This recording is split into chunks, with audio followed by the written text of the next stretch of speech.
We're joined now by Sam McKewon from the Omaha World Herald. Sam, how are you this morning? I'm good. How are you guys? Hi, Sam. How are things? We're doing great. I'm all right. Yeah, it's nice out, and we got a busy week ahead of Husker sports, Creighton sports, all kinds of stuff. Hey, so let me get back to yesterday, Sam, real quick, because I like the fact sometimes when you go topical and we're like not in it, I always love to, not that I don't any other time, because when you are in it, but just watching the gamesmanship of the CFB and the reveal and the playoffs. I liked a lot of what Saban said. Did you have a hard time listening and separating that he once was in the SEC conference or that he was once the head coach of Alabama? LSU for that matter. No, I don't know that I had that hard of a time. Like real time, I meant. Yeah, no. I mean, I think on some level, because Alabama is the team that was left out, of course he's thinking about his players and his former players and sort of the school that he still kind of represents. Let's be honest. He's still pretty involved in Alabama down there. What I would say is that the commentary about non-conference scheduling is sort of a distraction, non sequitur that has nothing to do with why Alabama was left out of the playoff. They didn't schedule that hard of a non-conference schedule, and they played 4 games in the non-conference, and it wasn't a very hard non-conference schedule, and they won all of those games. The reason that Alabama's not in the playoff is because they lost at Vanderbilt and Oklahoma, and neither team is what you would call outstanding. Those are games that in past years Alabama probably would have won, and so I think there's a kind of sourness today from that league, and it's not surprising. Every other league is expected to accept results and put up with it, whereas the SEC, when they don't get what they want, immediately threatens action and says, well, this is going to have consequences down the road. And that's just kind of how they operate. I think, Alabama and Greg Sankey can simmer in their juices, so to speak, and the committee can stand on its work and move forward. I totally understand, though, the idea that Alabama's schedule was much harder than Indiana's, for example. I mean, I don't know what Indiana would have done with Alabama's schedule. I don't know that it would have been 11-1. We just don't know. But the reality is the committee has always, for the most part, valued winning, with the exception of last year in Florida State, and that's kind of what they've always done. And SMU seems like a pretty good team to me, and I don't know. I think Alabama's kind of been overrated all year, from my perspective, and that's just kind of the way I suppose it goes. That's the system that they've set up. Let me ask you something. I want to stay on the SEC just for a second. Why do you think Tennessee was so safe all along?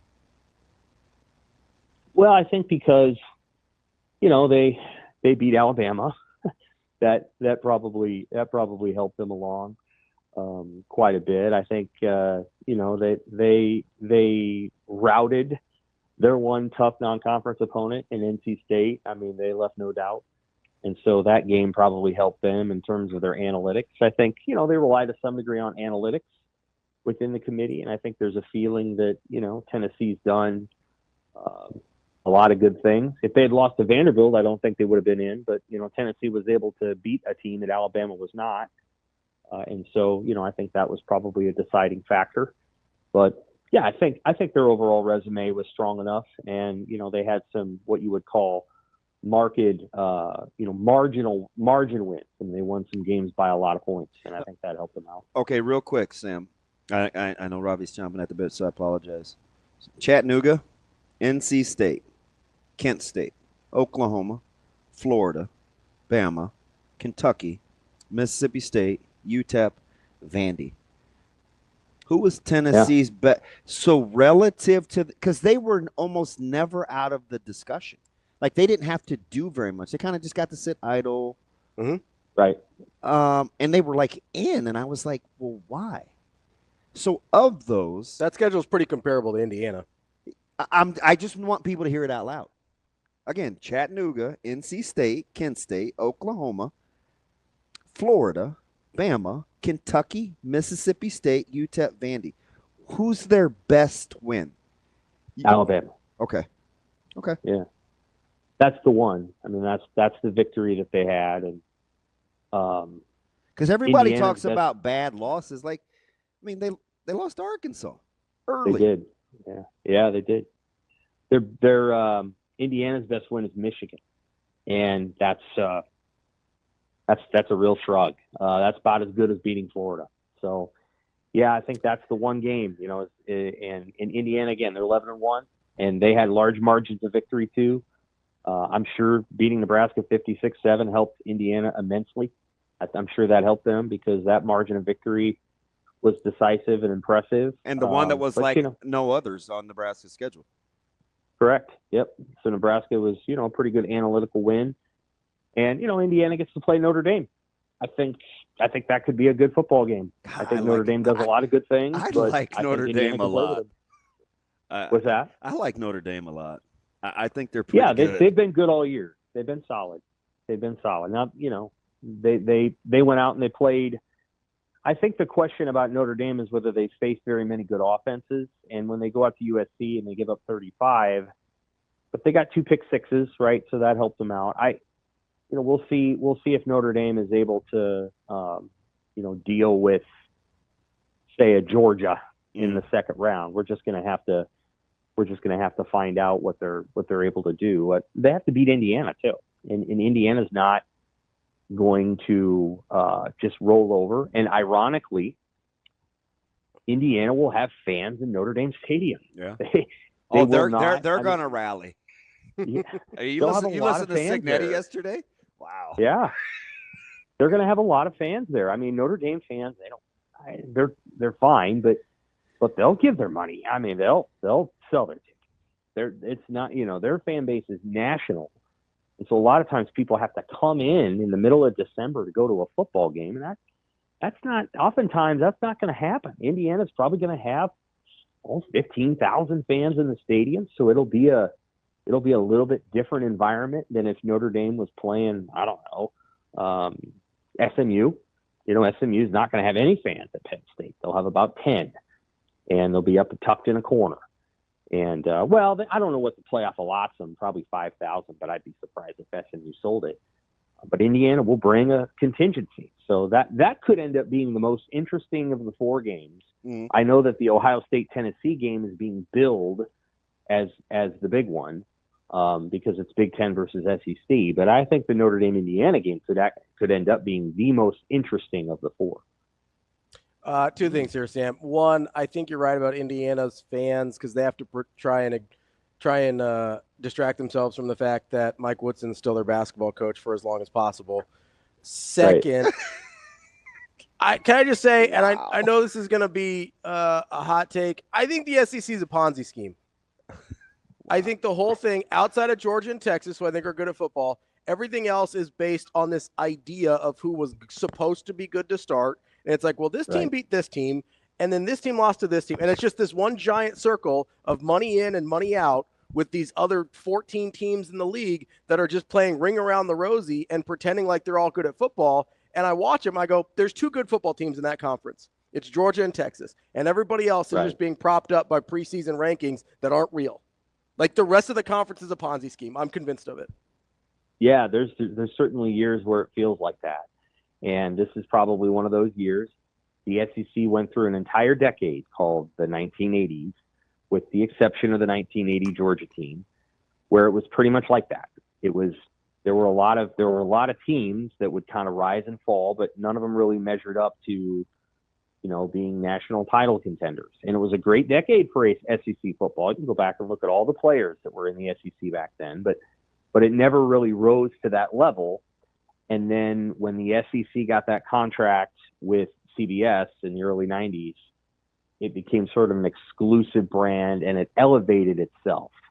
And it became something larger than what it had long been. And it really wasn't until sort of the slow collapse of the Big 12 that the SEC became what it is now. Mm. And I think it's eventually going to recede. To be very honest with you, I don't think Alabama can remain as good as it was for as long as it did, and just in perpetuity.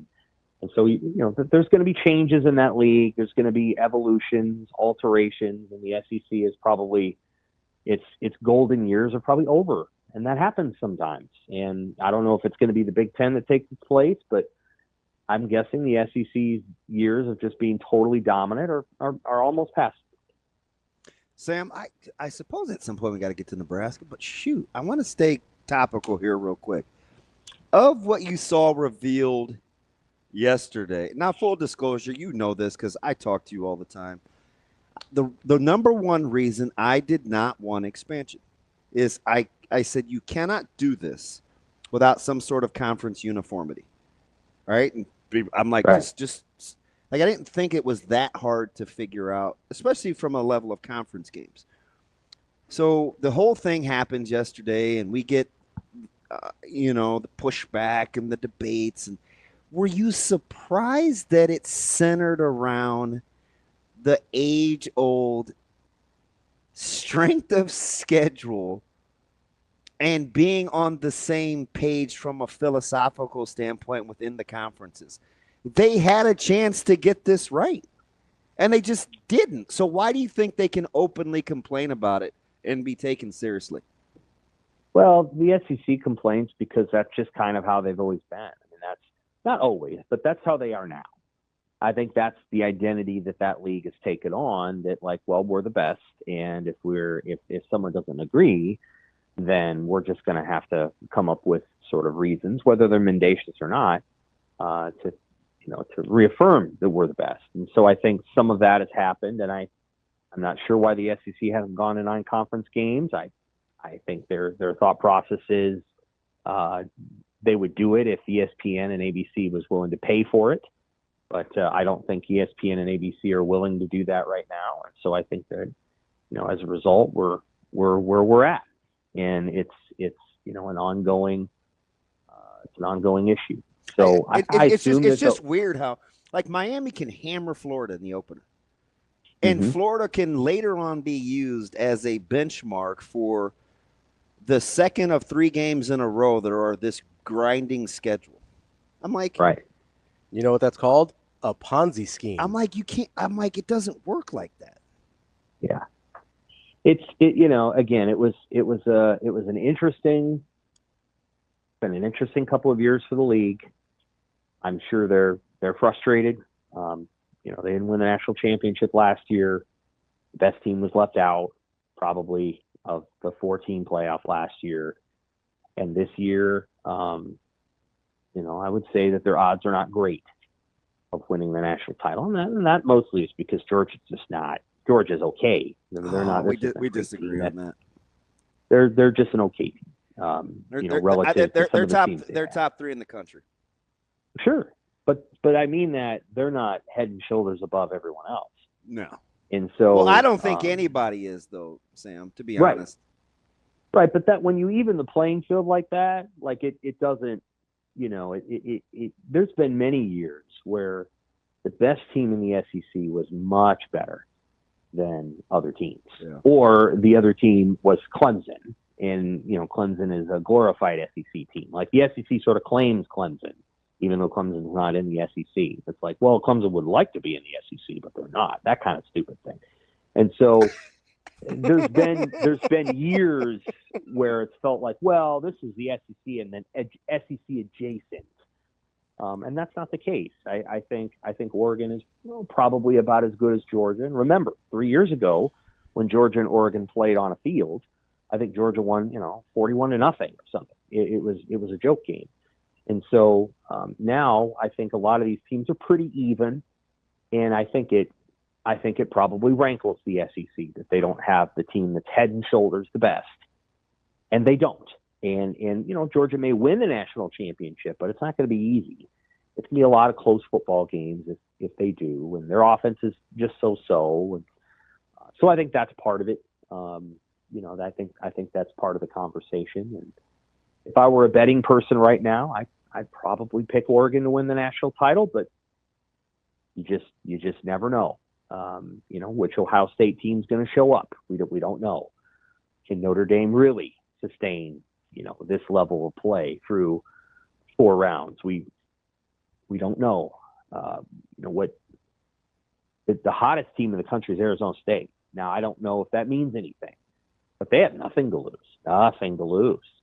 And so is a team that plays with house money gonna shock some people? I think that's possible. I think it's very possible. Arizona State's got a pretty good path to the quarterfinals. And could Arizona State beat Oregon? Oh yeah. Arizona State knows Oregon real well. And so like that's an example of like, well, if Oregon's gonna lose to somebody, they'd lose to somebody that knows them.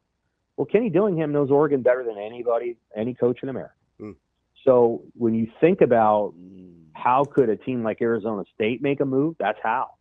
Is they draw Notre Dame, they can beat Notre Dame, and then they draw a team that basically they know inside and out for a semifinal, and then you just never know what happens in the final. So there's a lot of different scenarios that could line up where an SEC team doesn't win it and somebody else does.